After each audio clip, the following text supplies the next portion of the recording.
Pro Sports Talk Podcast, episode 4. So episode 6 of the documentary, of the docuseries, it starts to show Jordan's exhaustion with the media, with everything going on around him, and he starts thinking about retirement.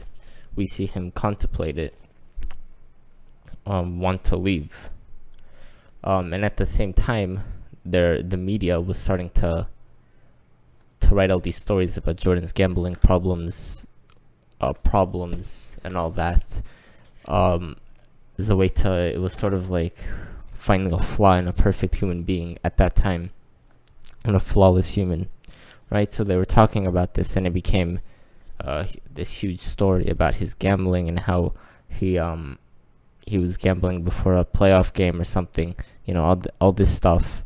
And obviously Jordan was saying it wasn't a problem.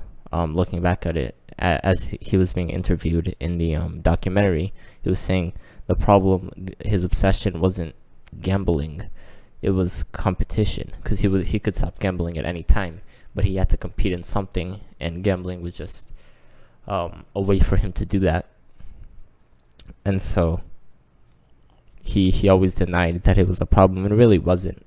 In my opinion, I don't really think it was a problem. If you look at, he's gambling what to many people seems like a large amount of money, but to Michael Jordan, it's not. It's pocket change, and it was just his way of having fun. It was his hobby. It was something that he wanted to do. It was his competition off the court, which we also see in the episode. He's tired of the court, so he has to get his fill of competition in a different way, which for him turned out to be gambling. So the episode also shows the Suns series, the final series against the Suns. It covers the Paxson game winner. Obviously, it shows that. It shows how the Suns were clearly outmatched, but they still fought. You had Barkley, Charles Barkley, who he fought. They all fought their hardest. They tried, but they were just outmatched. They had no chance. Paxson hits the game winner. Game 6, they win. That's Jordan's second ring. Second? Yeah. Wait. Yeah. Yeah, second ring. Sounds good. Okay. So, moving on to episode 7. This episode covers a lot of Jordan's intensity with his teammates, right? How he was hard on them, how he tried to motivate them, his leadership, his style of leadership. And many people criticize this, how they showed him as a leader, how he was a leader. But it got results, and nobody can really argue that. And so I'm of the mindset that if it gets results, I don't think there's a reason to criticize it. It worked, and it showed how competitive he was. He was willing to do anything in order to succeed, in order to win. And around after his third championship, we start to see it. Well, obviously, at that point he had already been contemplating retirement for a while. His trainer even said that the year before he wanted to retire, but he couldn't. He had the dream team, and then he also had the chance to go for the third straight 3 in a row championships, which is something that neither Bird or Magic accomplished. So he had an opportunity to do that, and obviously his competitiveness led him to that, and so he got there. So yeah. Also, by the way, I do want to say the Suns championship was the second. Was the third. My bad. I don't know how I forgot this. The second one was the Trailblazers. He hit the 6 threes. I don't know why that escaped my mind, but yeah.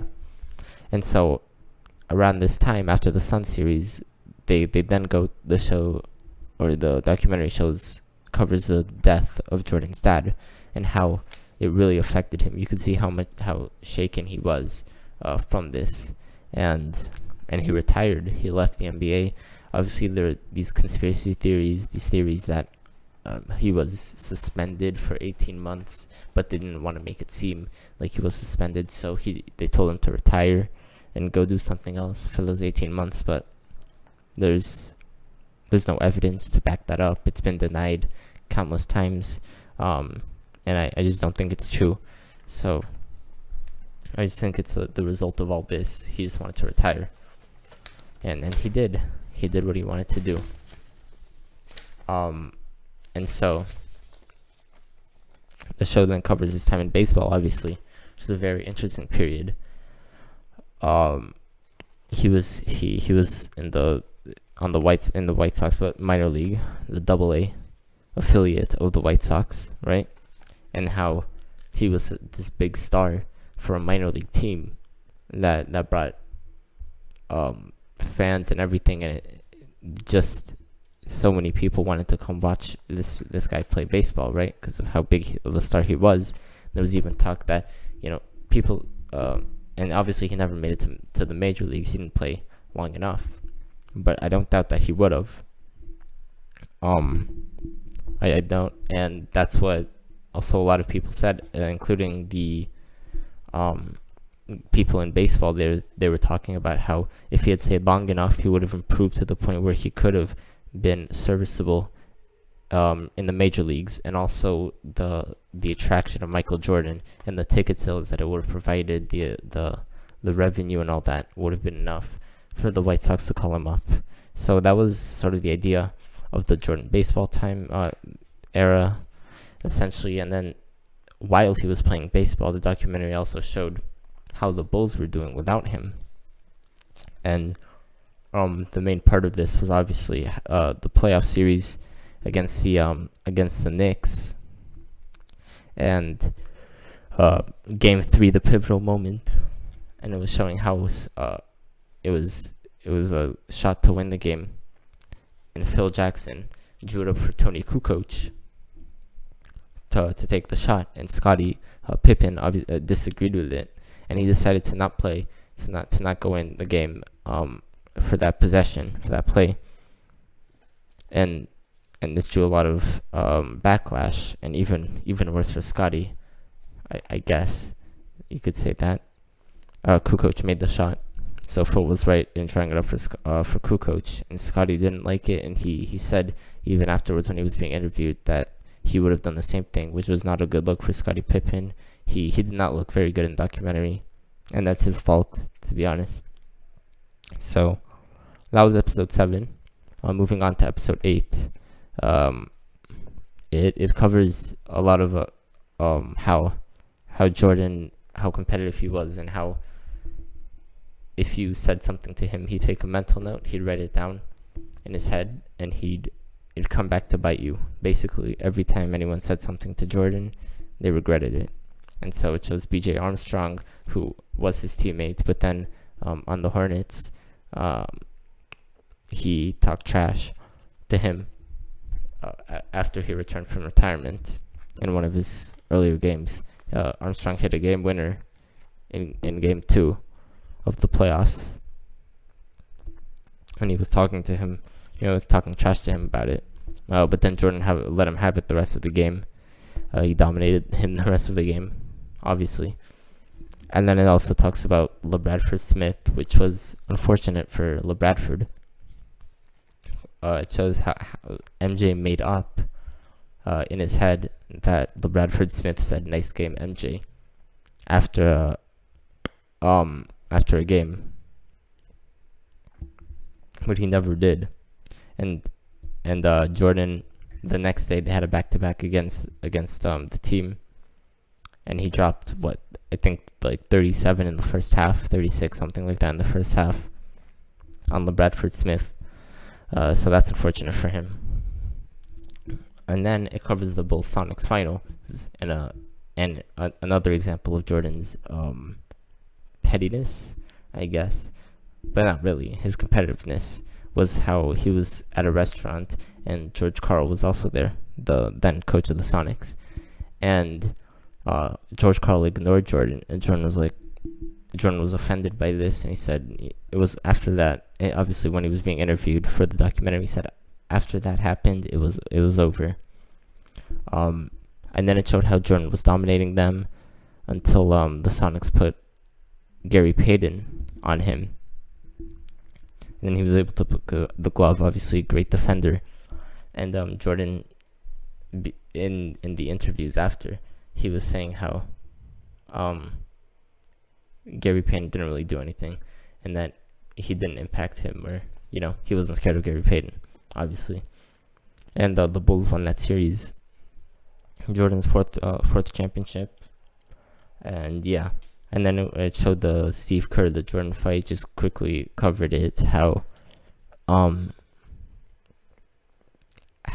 Kerr shoved Jordan to start it, and then Jordan punched him back. And at the end of that, the result was actually Jordan gaining respect for Kerr and trust for him, which is important for Jordan to gain your respect, to gain respect for you, to gain trust for you. It matters.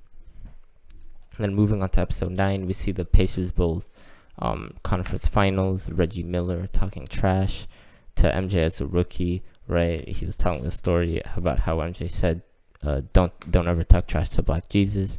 And then Reggie Miller said he never calls him by his name again. He always referred to him as like Black Jesus or the Black Cat, right? And so that happened.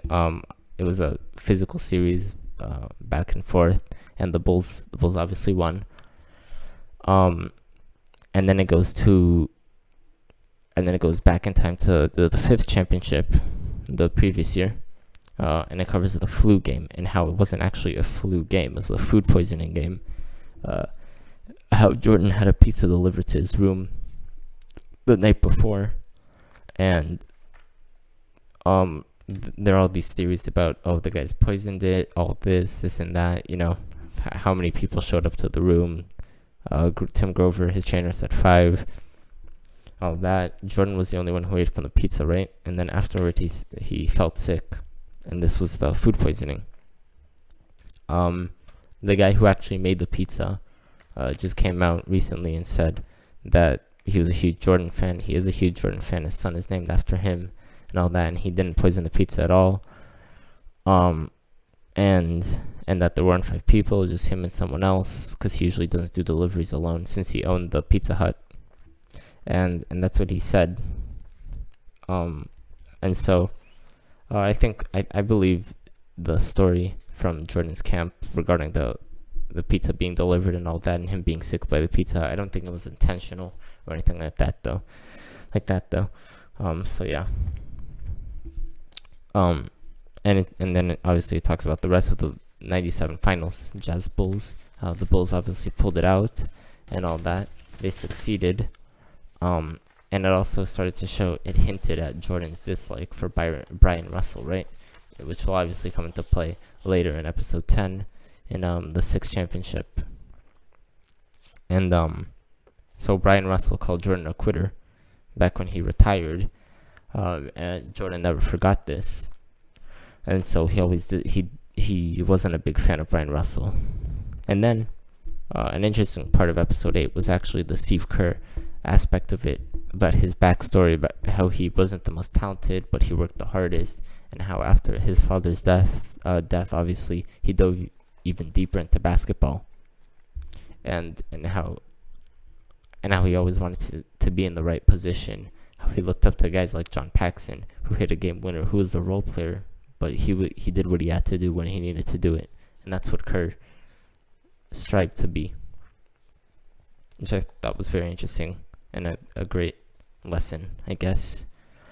And then episode 10, the final series, 98 finals against the Jazz. The Bulls were on fumes, tired, exhausted. Series gets to game 6, and Scotty's hurt, back injury, all this. He could barely move, barely play. He was used as a decoy the entire game. And and Jordan was exhausted the entire game. But he obviously played incredibly well, phenomenal game, and it all culminated in his final shot as a Bull in his career.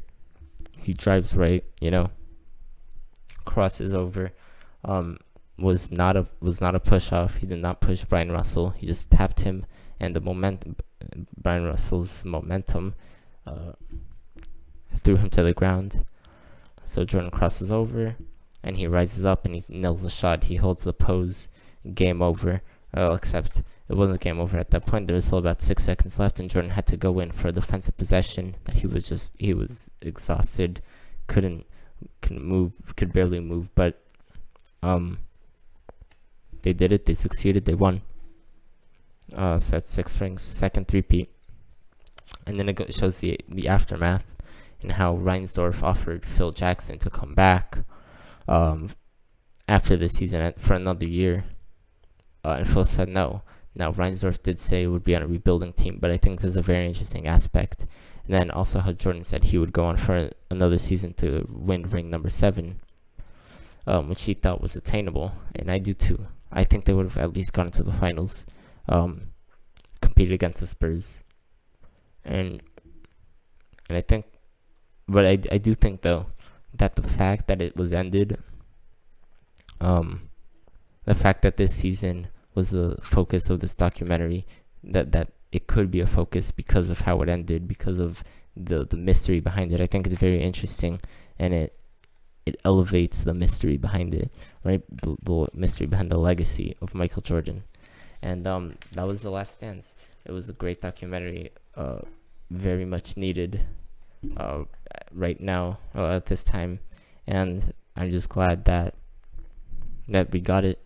And so I hope you enjoyed episode 4 of the Sports Talk podcast, and I hope you will join me next time for episode 5. See you later.